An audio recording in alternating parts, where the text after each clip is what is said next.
Dit is pastoor Frans Hooiberg van die Kruistriomfeer bediening. Ek groet in die naam van Jesus Christus, ons verlosser en ons zaligmaker. Ek hoop ek vind u in gezondheid, liggaam, siel en gees en in afwagting vir die wegraping van die kerk van Jesus Christus. Kom ons bid. Baie dankie Vader dat ons weer eens 'n geleentheid het om rondom die woord en brandende Bybelse sake te kan tyd spandeer en dat die Heilige Gees ons kan leer. Ons dank U daarvoor in Jesus naam. Amen. Ek wil graag die reeks waarmee ek nou begin noem brandende Bybelse sake. En die heel eerste ene wat ek wil oor praat is decreet en verklaar. In Engels decreeing and declaring. Ek verklaar en ek spreek uit. Ek spreek lewe. Al daai tipe van dinge. Nou oor die laaste paar dekades het die praktyk van decreet en verklaar soos 'n veldbrand deur die wêreld versprei. Hierdie praktyk kom van die Word of Faith. Kenneth Copeland, J.C. Duplantis het daai ouens af. En sy klem op die krag van woorde en die behoefte aan positiewe belydenisse in elke afdeling van die Christense lewe. Om te verklaar is om 'n feit hardop te stel en om te verorden, met ander woorde, te verorden is om 'n gesaghebende opdrag uit te reik. Met ander woorde, ek spreek wat ek wil hê in die atmosfeer in en ek verklaar dat dit is wat gaan gebeur. Vir voorstanders van hierdie beweging is hierdie praktyk 'n kragtige hulp tot gebed. En ek moet vir julle sê, dit is vir baie mense. En ek mag dalk hier sê, ek kom uit die woord van geloof beweging. Ek was in die uiterste, ek het in die woord van geloof, waar ons alles positief het, deur sy wondes ek genees, deur sy wondes ek genees, deur sy wondes ek genees, en dan gebeur daar niks, gaan ek in elk geval dood. Of sak en as, sout gooi, om die huis loop, kusyne en deure, olie. Ek kom uit al daai uit, net om te besef, dat is die uiterste, dis nie die woord van die Here nie. Nou dis te verstaan dat mense beter wil bid. Ek verstaan dit ook. Decreet en verklaar nooi mense om die beter toekoms wat hulle verlang voor te stel. Jy sal deur die hele ding sien dat decreet en verklaar eintlik meer gaan om wat ek bereik in die geestelike wêreld en nie wat Christus klaar gedoen het nie. Dan kan hulle met gesag oor hierdie toekoms en hulle begeertes praat. Dis ook 'n manier om die druk van die alledaagse lewe vry te laat deur positiewe woorde, en ek weet dit verstaan. Hoekom wil jy altyd negatief wees? Maar onthou, daar's die krag in positiewe woorde nie, behalwe om jou 'n bietjie op te lig en beter te laat voel. Ons Afrikaners is vertroud met die krag van beswerings uit ons tradisionele godsdienste. Die toordokters en al hierdie tipe van tradisionele godsdienste. Dit blyk dus vir ons intuïtief dat ons Christendom soortgelyk moet lyk. Nou 3 voorbeelde van decreet en verklaar. Ek wil 'n paar voorbeelde gee van decreet en verklaar. Hierdie voorbeelde is almal lukraak van die web en sosiale media afgehaal. Maar hulle weerspieël die algemene strekking van uitsprake deur die praktisyns van hierdie beweging. En ek ken hulle. 1. Wat verklaar jy vandag? Wat sê jy en bely jy?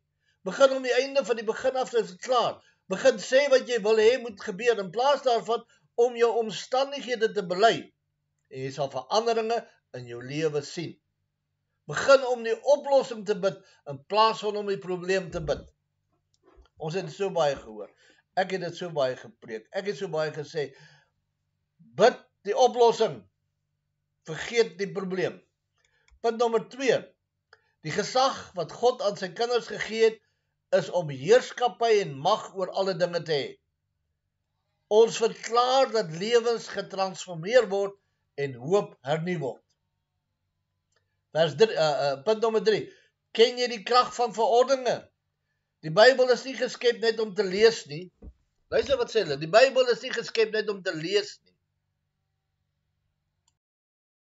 Die woord was bedoel om gespreek te word, hardop, elke dag, oor enige omstandighede wat jy aangaan, moet dit verander.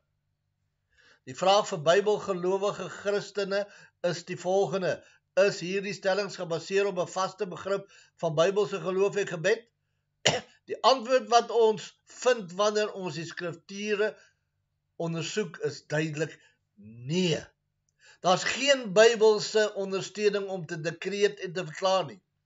Hieronder sal ek kortliks die Bybelse tekste wat dikwels ter ondersteuning van hierdie praktyk aangehaal word hersien. Jy sal sien dat baie van hulle in die stelling hierbo na die stelling hierbo verwys. Nommer 1, noem die dinge wat nie is nie, soos al was hulle. Romeine 4:17, soos geskryf is, ek het jou 'n vader van baie nasies gemaak voor die aangesig van God in wie hy geglo het, wat die dode lewendig maak en die dinge wat nie bestaan nie, roep asof hulle bestaan. Die belangrikste is dat die onderwerp van hierdie vers God is, nie Abraham nie. Paulus leer ons van 'n eienskap van God. Abraham het nie hierdie vermoë gehad nie.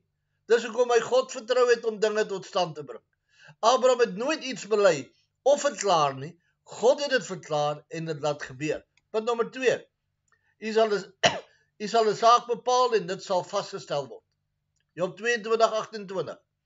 Besluit jy iets, dan kom dit tot stand en oor jou weë skyn 'n lig. Die hoofvraag om oor hierdie stelling te vra, wie het dit gemaak? Dit was nie God nie. Dit was ook nie Job nie. Dit was 'n verklaring wat deur Elifas, een van Job se vriende, gemaak is. En as jy die boek Job deurlees, sal jy weet dat God later 'n smeelende teregwysing aan hierdie vriende uitgereik het. Hy sê, God sê, Job 42:7, en nadat die Here Job toegespreek het met hierdie woorde, sê die Here aan Elifas, die Temiet, die toren het ontvlam teen jou en jou 2 vriende, want julle het nie reg van my gespreek soos my knegt Job nie. Elifas het die weë van God verkeerd verstaan en daarom is hy vir sy foute berisp. Daarom is sy woorde onverstandige raad. Hulle kan nie as 'n instruksie oor goeie teologie gebruik word nie. Punt 3. Ek sal die besluit verkondig. Psalm 2:7, ek wil vertel van die besluit, die Here het aan my gesê, U is my seun, vandag het ek self U gegenereer. Kan hierdie versie gewig dra wat daarop geplaas word? Die psalmis praat van 'n dekreet wat deur God gemaak is. Die psalmis het die bevel gehoor en deel met die ander. Verklaar is eintlik 'n algemene woord in die psalms wat beteken om te verkondig. In wese dan leer hierdie vers ons om God se verordeninge te verkondig. Nie ons eie nie. Ons moet vir ander vertel wat God gesê het. Dawid het nie besluit nie. Ons moet ook nie. 4. Beveel my aangaande die werk van my hande. Daar so baie mense wat sê, God kan niks in hierdie wêreld doen tensy hy die Christen gevra het nie. En ons kan God beveel om 'n ding te doen. Jesaja 45:11. En so sê die Here, die Heilige van Israel en sy volmede, vra my aangaande die toekomstige dinge. Vertrou my seuns en die werk van my hande aan my toe. Die konteks van Jesaja 45 is God se planne vir die nasie Israel om hulle uit Babyloniese ballingskap te verlos. As iemand die profesie van Jesaja lees, sal twyfel aan die vermoë van God om sy beloftes uit te voer. Begin Jesaja 45:9, God vra 'n reeks retoriese vrae wat twyfel in God se beloftes uitdaag. Jesaja 45:11 is 'n ondervragende, self 'n veroordelende vraag. Sal jy my beveel aangaande my kinders en die werk van my hande? Die geïmpliseerde antwoord is dat niemand God kan beveel nie. Om anders te dink is 'n grove mislukking om te verstaan wie God is. Dekreet en verklaar verminder gebed en bespot God. Dis nie een van die skrifture wat algemeen aangehaal word ter ondersteuning van die verklaring of bevel ondersteun die praktyk nie. Wanneer dit in hulle konteks verstaan word, versterk hulle eintlik God se soewereine mag teenoor die swakheid van die mensdom. Gebed is so suurstof vir 'n Christen, maar om effektief te wees, moet dit gehoorsaam gedoen word met gepaste woorde en veral in die regte gesindheid. Om God voortvarend te beveel, behaag hom nie. Dit beledig hom. Ons moet enige meganiese idees oor hoe gebed werk vermy. Gebed is nie magie nie, dis nie 'n towerstafie nie, dis nie wit toorkuns nie. God is geen genie wat jy blink vryf en dan kom hy die bottel en nou moet jy aan jou wense voldoen nie.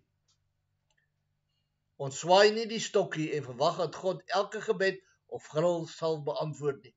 Om te dekrete te verklaar is nie hoe God wil hê ons moet bid nie. Om op hierdie manier te bid is om God te onteer. Maar God ons toelaat om te leer om te bid op 'n manier wat hom eer. Here, ek bid dat dit wat ek nou gepraat het hier in hierdie kort rukkie inslag sal vind in harte en mense se lewens sal aanraak. Help ons, Here, om te bid soos die Heilige Gees ons gaan lei om te doen. Ons dankie daarvoor in Jesus naam. Amen. Mag hy met u wees tot ons weer gesels in Jesus naam. Amen en amen.